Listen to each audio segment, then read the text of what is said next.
Hi everybody, welcome back to my channel. Today we're going to be looking at this Ily Disney outfit for, I believe, they're 18-inch dolls. This is the Snow White outfit. I picked this up at my local Target a while ago, and honestly I've been meaning to open it. I do not collect 18-inch dolls. These are super duper cute and they have such adorable outfits, but I actually picked her up because I want to use her outfit in a smaller size doll. And I love all the accessories. I'm crossing my fingers that these accessories will fit on my little doll. And here she is. She's a little vintage Hong Kong doll. She's about 12 inches tall, and let's see how this works out. So I know for sure after opening this package, I'm gonna need to somehow cut and trim and adjust this dress. But for now, I'm just gonna worry about opening the package because honestly, it looks like we have some really cute things. I wanna know what kind of fabric it is, if it's a little stretchy or if it's a little bit more firm, and that's kind of gonna guide which way I'm gonna edit this. It did come with this cute little book that shows you like all the other accessories, and honestly, I'm over the moon. If I had a bigger place, I would totally collect these dolls, mainly because I love their outfit.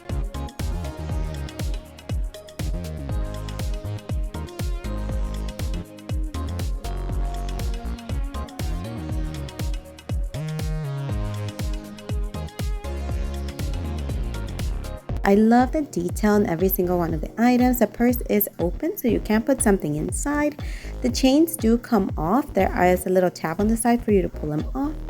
The headband is like one of those little knotted ones, and it does have a little apple print on the top. I'm not sure if it's gonna fit the head of my doll, but we're gonna give it a try regardless. Next, we have this beautiful necklace that's molded with apples, hearts, and birds. It's very lovely. I might paint some detail and save it for another doll.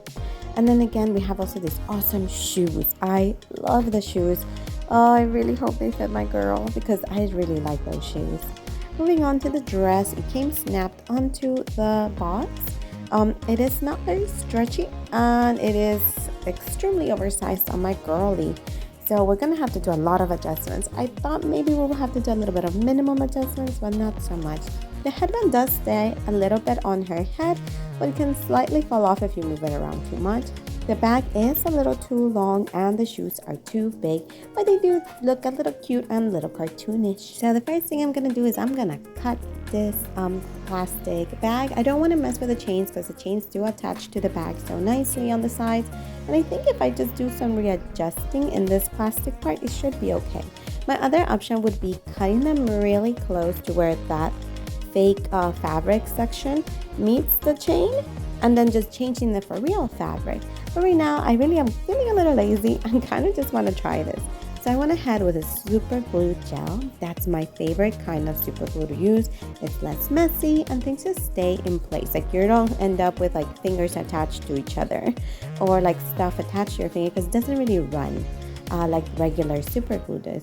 So I kind of held it in place, but it didn't quite stay. So I was like, give me a second. I need to go ahead and get my clips. And I did pick up these clips from Dollar Tree. And honestly, they are a lifesaver.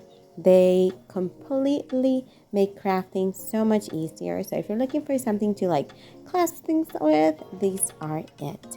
So with that done, we move on to the dress. So this was one of the parts that I was kind of scared, but I was like, let's go ahead and first undo the back seam of the dress, just to spread it open to see what we have to work, how much fabric we have to work, and to compare it to the one that our doll is currently wearing, so that way we can kind of have a guesstimate of how much we're going to cut off. And I am not a formally taught sewing person, so there's gonna be a lot of guesswork here, okay? So please be kind. And yes, so I went ahead and just unstitched everything.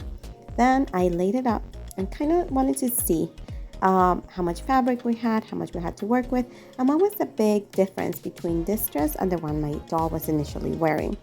And there was a very large difference, honestly. And I was kind of surprised that they were so different in size. I really thought that they would be a little bit closer because she's a 12-inch doll versus an 18-inch doll. I didn't think it'll be too much of a difference, but that's okay because it gives me more space to just have space for mistakes. space for mistakes, you know. So I went ahead and roughly measured where I had to cut and what are some of the areas that I needed to adjust. I considered ruffling the front, so be less cutting, but at the end of the day, I ended up just taking all the pieces apart, the skirt, the bodice, and then the front and back of the top. And most of the tools I have, pretty much I got them from Dollar Tree. So a little cutting mat, I got it from Dollar Tree as well. Believe me, I love crafting, but I am not rich. So after deciding where I had to cut, I went ahead and got this little rotary cutter, which I also got for Dollar Tree from Dollar Tree. So if you're looking for one and the Joann's ones is too expensive, don't worry, because you can craft for cheap when you go to Dollar Tree. And I'm not sponsored at all. I'm just pretty cheap.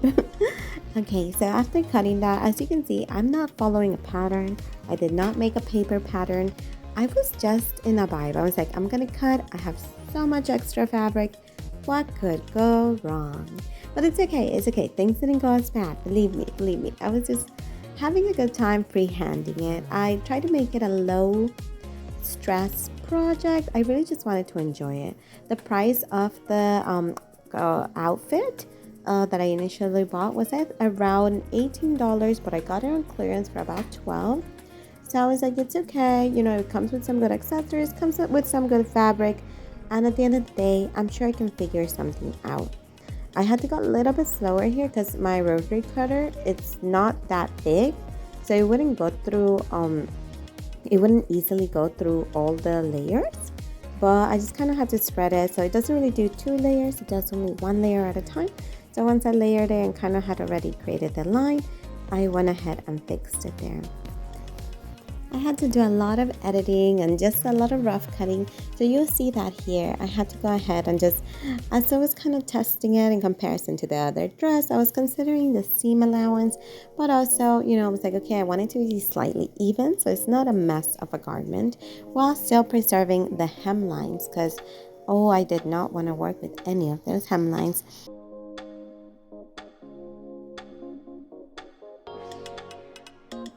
And after finally cutting everything together, pinning it in place, and kind of figuring out the look, I went ahead and ran it through the sewing machine. And well, I hope you guys are ready. It took me, honestly, about an afternoon to get this done. And it wasn't too tricky and it wasn't too bad. I did reuse some of the Velcro from it. But at the end of the day, like, you know, I'm not a professional seamstress. Although I initially said I had never taken a class, I did take a class in high school, but I was equally as messy. So here's the reveal. Our lovely lady has a beautiful new dress, and I had enough extra fabric to actually make her a little bow, so she is ready and Disney bounding.